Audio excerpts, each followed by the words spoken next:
எல்லோருக்கும் happy morning. இன்றைக்கி நல்ல சுவையான வேர்க்கடலை மிட்டாய் எப்படி பண்ணலான்னு பார்க்கலாம் வாங்க. அதுக்கு முன்னாடி என்னோடய பேஜை சப்ஸ்கிரைப் பண்ணாதவங்க சப்ஸ்கிரைப் பண்ணிக்கோங்க.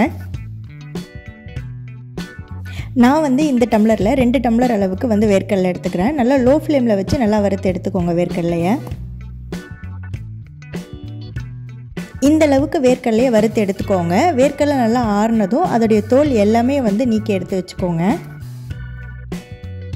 எந்த அளவுக்கு நம்ம வேர்க்கடலை எடுத்துக்கிறோமோ அதுக்கு ஈக்குவலாக நம்ம வெல்லம் எடுத்துக்கணும். அப்போ தான் டேஸ்ட் நல்லாயிருக்கும். நான் இந்த டம்ளரில் சேம் 2 டம்ளர் அளவுக்கு வெல்லம் துருகி ஆட் பண்ணிக்கிறேன்.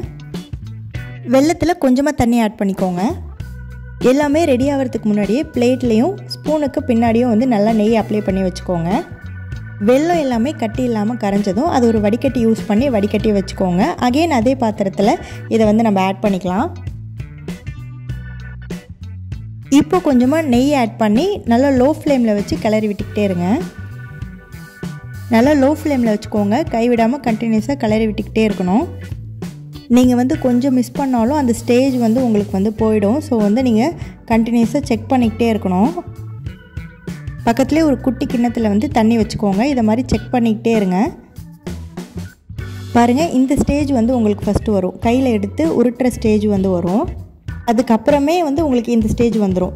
நீங்கள் தண்ணியில் விட்டு பார்த்துட்டு எடுத்து இதை மாதிரி உடச்சி பார்த்தீங்கன்னா உங்களுக்கு இதை மாதிரி உடையும். அந்த ஸ்டேஜ் வந்ததுமே நீங்கள் அடுப்பு ஆஃப் பண்ணிவிட்டு வேர்க்கடலையை ஆட் பண்ணிவிடுங்க. நீங்கள் கொஞ்சம் டிலே பண்ணிங்க அப்படின்னாலும் உங்களுக்கு வேர்க்கடலை அகெயின் உங்களுக்கு மெல்ட் ஆக ஆரம்பிக்கும். ஸோ அந்த ஸ்டேஜ் வந்ததுமே நீங்கள் அடுப்பு ஆஃப் பண்ணிவிட்டு நம்ம ரெடி பண்ணி வச்சுருக்க பிளேட்டில் இதை மாதிரி அப்ளை பண்ணி செட் பண்ணி வச்சுக்கோங்க. நான் ஒரு 2-3 டைம்ஸ் செஞ்சேன். அதுக்கப்புறம் தான் எனக்கு கரெக்டாக வந்துச்சு. ஒரு 70% உங்களுக்கு செட் ஆகிருக்கும் போதே நீங்கள் இதை மாதிரி பீஸ் போட்டு வச்சுக்கோங்க. இல்லைனா உங்களுக்கு கட் பண்ணுறதுக்கு ரொம்ப கஷ்டமாக இருக்கும். அதுக்கப்புறம் நல்லா செட் ஆனதும் இதை மாதிரி நீங்கள் உடச்சி எடுத்துக்கலாம். பாருங்கள் எவ்வளோ சூப்பராக வந்திருக்குன்னு.